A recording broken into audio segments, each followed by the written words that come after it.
Semua hari kedua saya berada di pusat karantin di Hotel Permai Kuala Terengganu. Okey, hari ni dah kena pakai gelang putih. Ingat kau ada pink. Dia gelang putih. Kalau kita orang kerja kat hospital dulu, gelang warna putih ni untuk orang mati sebenarnya. Gelang pula tu. Tapi kita orang gantung, kita bubuh dekat kaki biasanya. Putih. Tak tahu lah betul ke tak kan.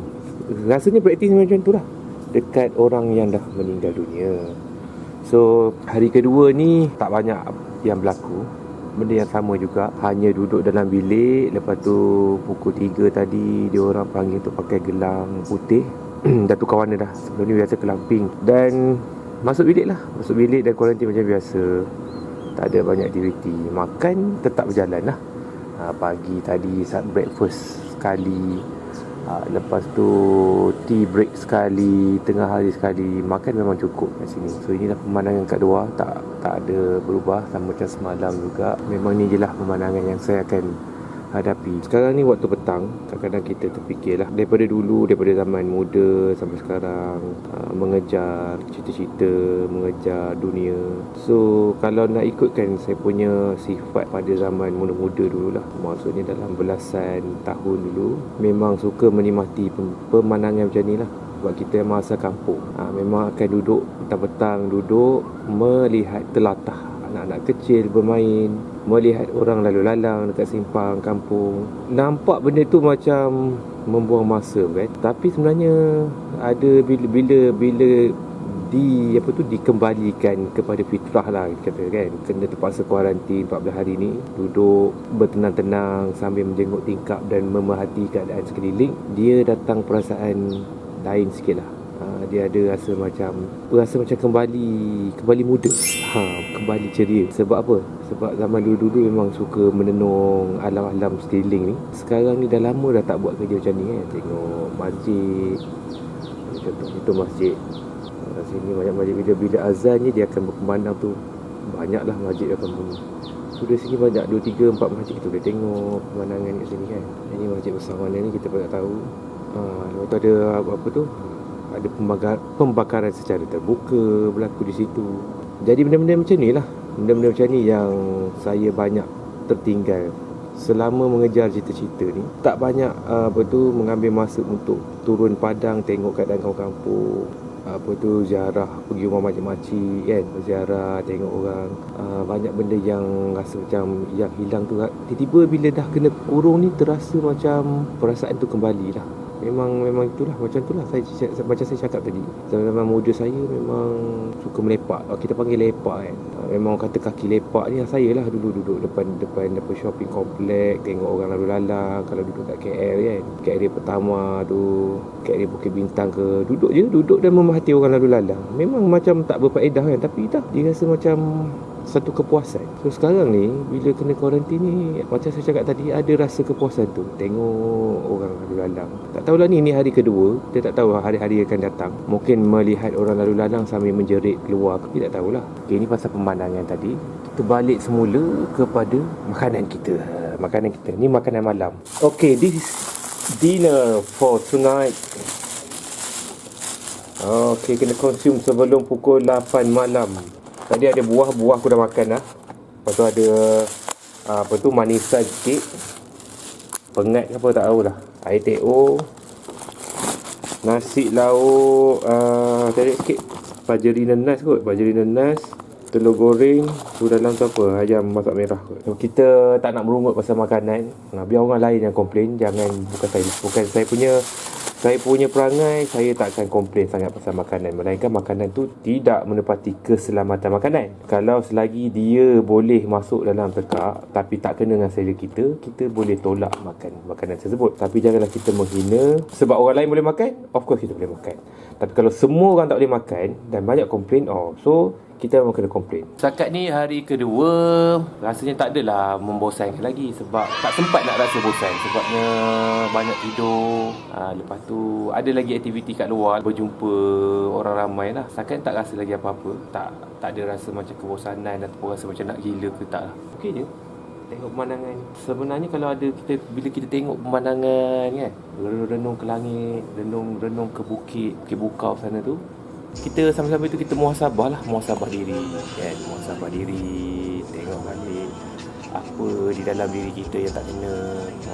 Masa kita dalam keadaan berkurung ni lah, kita boleh fikir-fikirkan apa yang sepanjang hidup ini, sepanjang musim pandemik ini, apa ibrah yang kita boleh belajar daripada kisah-kisah tak kira apa-apa saja yang berkenaan dengan pematuhan SOP ke, kenapa SOP itu berlaku, kenapa begitu ketat begini, kenapa susahnya nak mencari sesuatu nasib ni macam ni sekali kita orang kena berkurung, dan kita tak boleh buat apa-apa walaupun benda tu telah dibincangkan di peringkat atasan pun, even politician pun dah interfere dan masuk campur, tapi itu tak berlaku. So kita assume ini untuk kemaslahatan ummah lah, untuk kemaslahatan masyarakat. Sebab kalau kita orang tak comply dengan ni, mungkin daripada orang-orang pekerja yang patut dikuarantin ni, bila balik rumah, katakan mereka tidak menjalani SOP macam sekarang, balik rumah positif dan orang lain kena. So looks like kita macam ambil endah tak endah lah terhadap pekerja-pekerja industri. So bila dalam keadaan SOP kena kuarantin yang diperketatkan ni, so reda je lah. Sebabnya kita dah buat pelbagai-bagai usaha sebenarnya.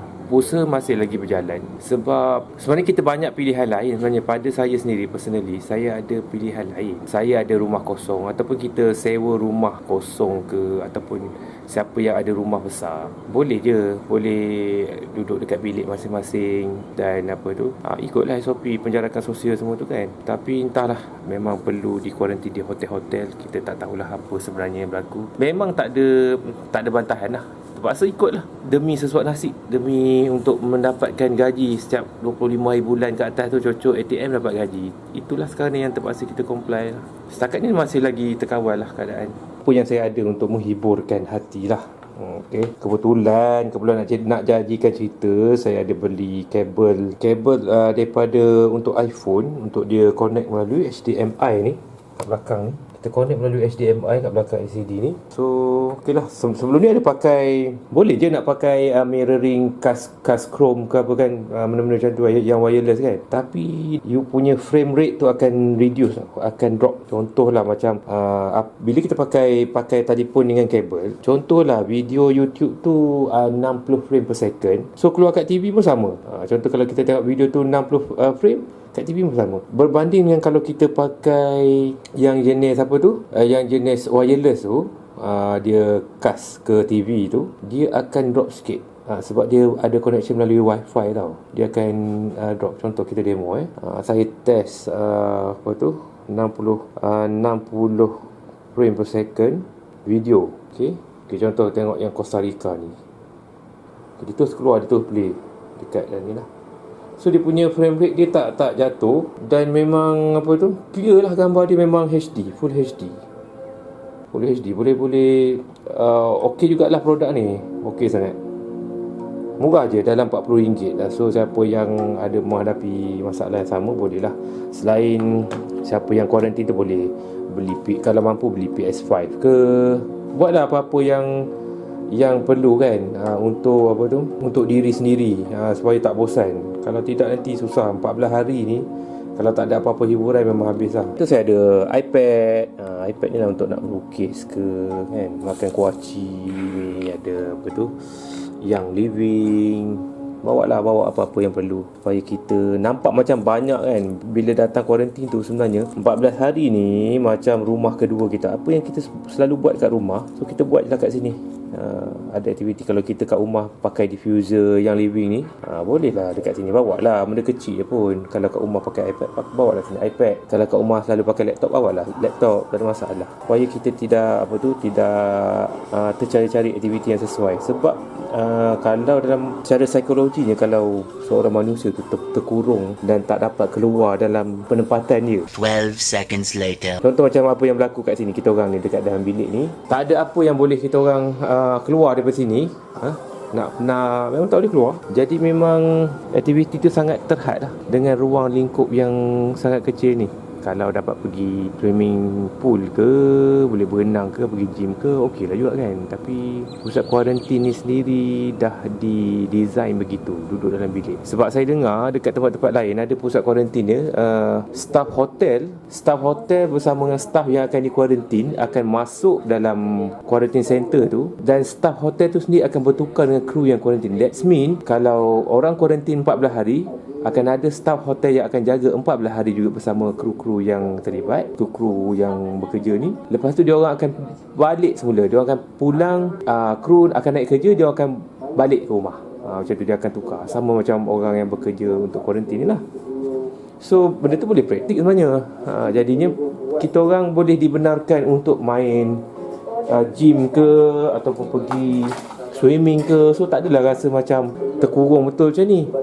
Ini pada saya memang agak tak bijak. Tapi nak buat macam mana, kita kena comply. Ada comply.